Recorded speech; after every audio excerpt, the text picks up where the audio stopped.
Ya pemirsa, ini kabar gembira bagi pecinta sepak bola Indonesia khususnya di Kota Palembang. Pasalnya Kota Palembang dalam hal ini Stadion Gelora Sriwijaya Kebaring akan menjadi tuan rumah babak kualifikasi Piala Dunia 2026 zona Asia.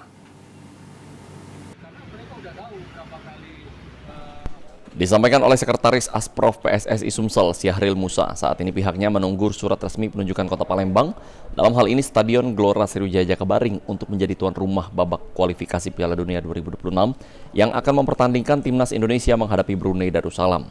Namun demikian, menurut pria yang merupakan purnawirawan Polri ini, Asprof PSSI Sumsel sendiri menyatakan kesiapan jika memang nantinya Stadion GSJ benar menjadi tuan rumah babak kualifikasi Piala Dunia 2026.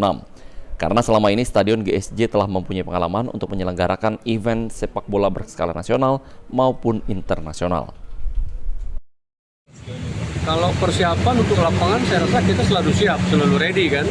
Walaupun kemungkinan tetap digunakan SFC karena putaran daripada Liga 2. Namun tadi saya juga kebetulan konfirmasi kepada Jakabaring, Pak Andi, bahwa tetap siap karena ada limit waktu 2 hari. Kalau seandainya nanti tanggal 12. Ditambahkan oleh Syahril Musa, pihaknya akan segera berkoordinasi dengan kepolisian jika nantinya Stadion Gelora Sriwijaya Kebaring resmi ditunjuk menjadi tuan rumah babak kualifikasi Piala Dunia 2026.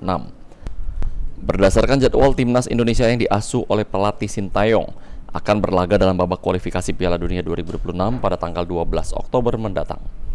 Firman Hidayat, PAL TV.